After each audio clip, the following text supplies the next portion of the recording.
Good morning, YouTube. This morning I have another church story pretty much to share um, with you this morning. I would say it's yet another lesson. I've learned so much just from just watching other people's situations that it kind of helps me avoid making some mistakes in my own life.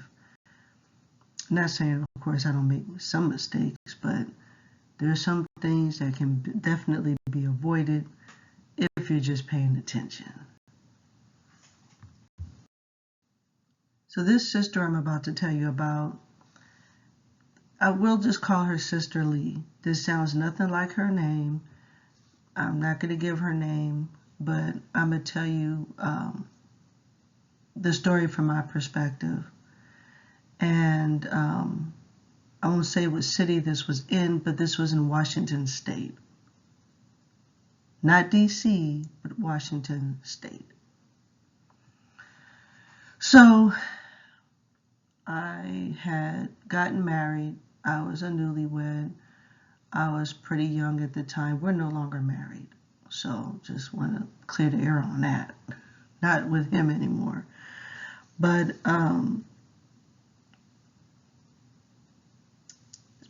the situation with this woman was, it was an eye-opener to say the least.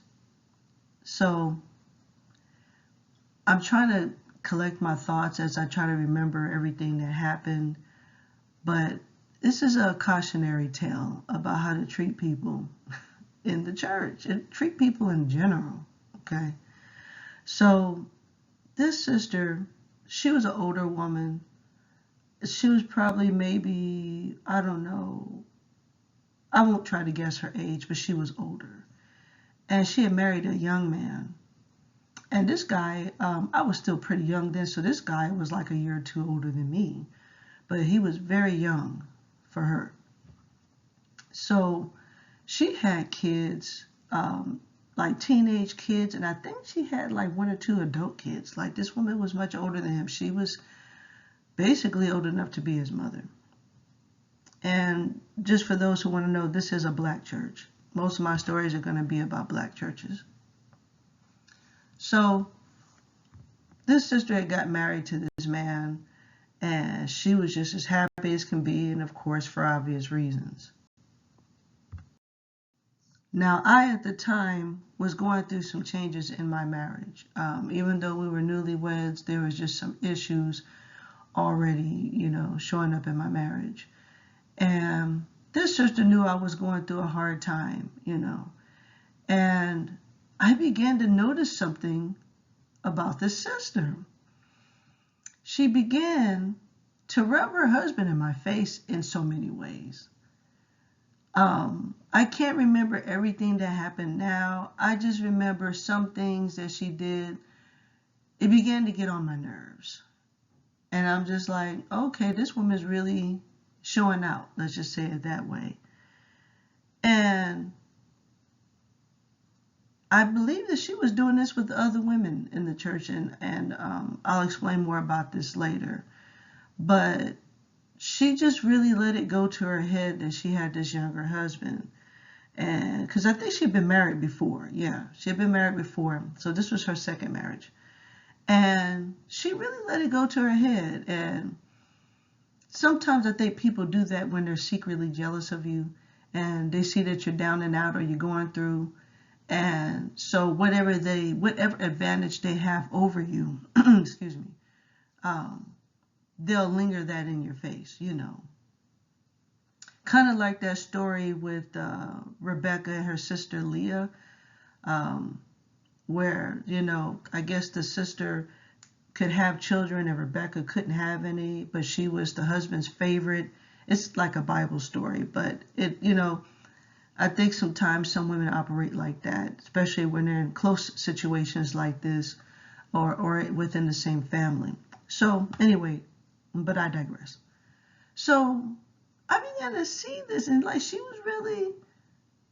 was kind of just showing off. Now, I don't mind someone being happy. That doesn't bother me.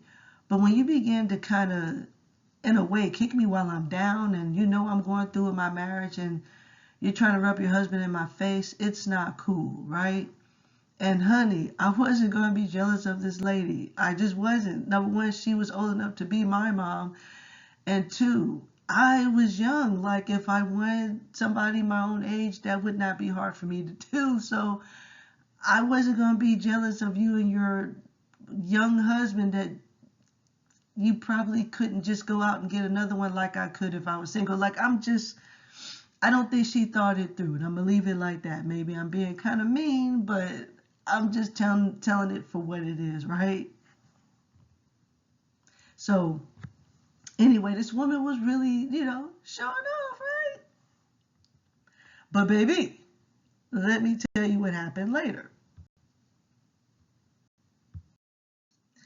So as time went on, me and my husband kind of got our act together a little bit. I mean, somewhat. And we ended up having a baby boy. And as time would have it, I guess this lady could not have children or could no longer have children because she had older kids. And so they started having fertility problems. Well, for obvious reasons, right? Like this woman was probably at the beginning of menopause or something. And see, her husband was a good man. I still think he was a good man despite what happened later on. And I remember him being frustrated because he didn't have any kids and he wanted children, he wanted a family. And he was kind of like the pastor's right-hand man. It wasn't even kind of like he was like the pastor's right-hand man. Like he helped, I think he even helped. I won't give away too much because it'll be too obvious what church I'm talking about. But he was, him and the pastor was pretty close. This is a small little black church. I don't know how big they are now, but this was small back then. And I remember seeing him frustrated, especially when we showed up with our newborn baby and they couldn't have kids. And I really liked her husband. So I was like, wow, like just, it was just too bad. I mean, you take a risk when you marry someone with that type of an age difference. You kind of do, you kind of have to know where that person is or their status health wise. But I guess they really had no way of really knowing, I think they was really trying to do things the right way. So I saw when they went through that frustration and it was really sad, and I just went on about my merry little way. I was in my own world dealing with my own problems. That was what they were going through. It was what it was. So fast forward, I say a few years later. So I think we had left the church for a little while. I think we ended up going somewhere else or something. And then we came back to this church, I think to visit or something like that. This is some time later, right? And I noticed Sister Lee wasn't there anymore. And it came out that, and it's not funny, but you had to see how this lady was acting for me to kind of feel this way. But, and don't worry, I forgive her for it, but it's just, life's a trip. Let's just put it that way. You really got to watch how you treat people. So the story was her husband just up and left her, like left, because, I guess he was mad that they couldn't have kids. And he ended up getting with another girl. He ended up marrying someone else and had his children by this new girl. But I think by the time I seen him and this new woman, she was big and pregnant. So like I said, a little bit of time had went by. And honey, when I tell you the story that came out about Sister Lee, honey, now this is like secondhand of what I heard.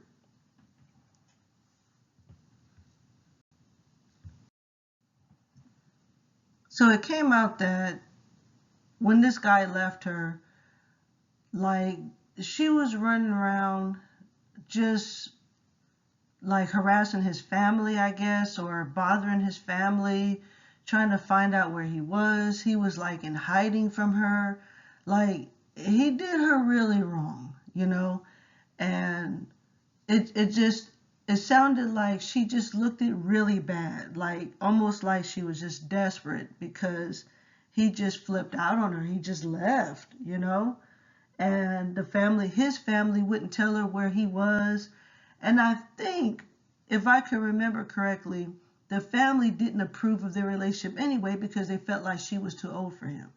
So, I guess they were quick to defend him and his wrong or whatever. And, instead of just telling him to do the right thing, he did marry this woman, And, in your vows, it says for better or for worse. And I guess his family didn't care about that. I guess they, it is what it is. But the bottom line is this woman looked it really bad. It made her look just so foolish. And it was a really, really sad situation.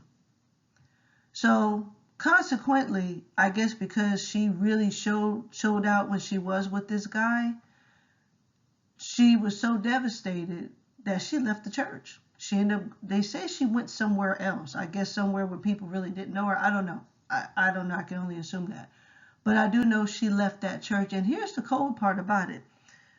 This is just my opinion. In my opinion, she was like one of the pillars of the church. Like, she wasn't like a church mother, but she had been there for years. I think she was there when the church first opened.